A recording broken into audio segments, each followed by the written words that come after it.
aujourd'hui, petite vidéo pour les prépas sur un sujet de CCINP, c'est un exercice très classique. Avant que la vidéo commence, je me permets de vous mettre à contribution, n'hésitez pas à liker la vidéo, à commenter, à partager, c'est très important, et à vous abonner si c'est pas encore déjà fait. Et je vous informe que les programmes de souscription sont disponibles maintenant sur ma chaîne YouTube, donc n'hésitez pas à rejoindre un programme. Ça va vraiment m'aider à développer cette chaîne, donc 1 ou 2 euros par mois, n'hésitez pas, ça se passe dans les souscriptions, je compte sur vous. Et sur ce, je vous laisse avec la vidéo, bon visionnage. Série numérique, on est parti, donc aujourd'hui petit exercice de CCINP. Donc on a que pour tout n plus grand que 2, un est égal à ln de 1 moins 1 sur n carré.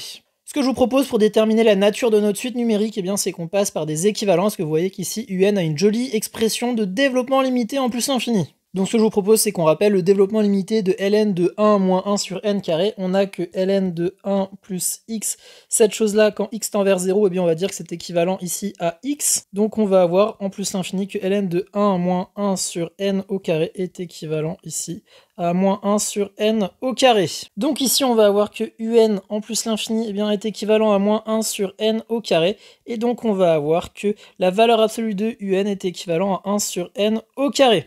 Et on a, d'après Riemann, que la série des 1 sur n carré converge, parce qu'ici notre alpha est égal à 2, plus grand que 1. Donc on va voir que la série numérique des un en valeur absolue est convergente. Donc ça nous dit eh bien, que la série des un ici est absolument convergente. Donc quand on nous demande la nature de la série des un, eh bien on a que la série des un est une série convergente. Donc vu que la série est convergente, eh bien elle va admettre une limite en plus l'infini. Donc ici on va devoir déterminer eh bien, la série infinie de notre un. Ce que je vous propose ici, c'est qu'on transforme un petit peu l'expression de notre un. On va pouvoir dire que un ici, qui est égal à ln de 1 moins 1 sur n au carré, on va tout mettre sur n carré, donc ça va nous faire ln de n carré moins 1 divisé par n carré. On va donc pouvoir dire que cette chose-là, c'est ln de n moins 1 facteur de n plus 1 divisé par n au carré. Généralement, quand vous avez du ln de quelque chose, généralement, vous allez pouvoir le transformer en série télescopique. Donc c'est ce qu'on va faire juste ici. On va donc pouvoir écrire que cette chose-là, eh bien c'est ln de n moins 1 plus ln de n plus 1 moins ln de n au carré.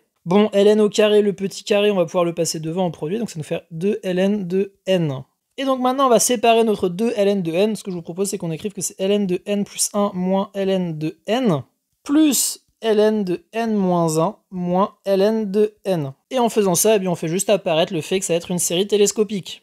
Parce que du coup, quand on remplace dans notre petite série, eh bien, vu qu'on part de 2, ça nous fait du ln de 3 moins ln de 2 plus ln de 1 moins ln de 2. Quand n y vaut 3, eh bien, ça va nous faire ln de 4 moins ln de 3 plus ln de 2 moins ln de 3. Donc ici, vous voyez que le ln de 2 ici simplifie ici, le ln de 3 il va se simplifier ici, bon ln de 1 ça fait 0, donc il nous reste moins ln de 2, ln de 4 et moins ln de 3. Maintenant quand on regarde pour n est égal à 4, eh bien ça va nous rajouter le terme ln de 5 moins ln de 4 plus ln de 3 moins ln de 4. Ici encore des simplifications qui s'opèrent, ln de 4 il part ici, le ln de 3 il part ici, et il nous reste moins ln de 2, ln de 5 et moins ln de 4, et ça, ainsi de suite. Donc vous voyez ici, le moins ln de 2, lui, il bouge pas. Il n'est pas simplifié et il ne se simplifiera pas, parce que maintenant on part trop loin dans les entiers. Bon, ici, cette somme, on l'a fait à l'infini, donc on va pouvoir continuer pendant très longtemps, et maintenant on va pouvoir s'attaquer eh bien, au dernier terme. À la fin, il nous restera eh bien, le terme, on va l'appeler pourquoi pas up, avec p qui tend vers plus l'infini, donc il nous restera plus ln de p plus 1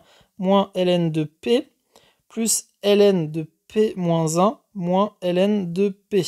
Avec eh bien, cette chose-là qui tend vers l'infini, donc limite de p qui tend vers plus l'infini. Ça, c'est les derniers termes qui nous restent. Bon, ici, ce qu'on va faire, c'est qu'on va remettre les ln en fractions. Donc, il va nous rester moins ln de 2. Ici, le ln de 5, il partait avec les termes qui vont suivre, vu que c'est une série télescopique. Et il va donc nous rester plus la limite de p qui tend vers plus l'infini, de ln de p plus 1 divisé par p, qu'on va pouvoir écrire comme ici, 1 plus 1 sur p, plus ln de p moins 1 divisé par p. Et ici, on peut encore recasser la fraction, ça nous fait du 1 moins 1 sur p.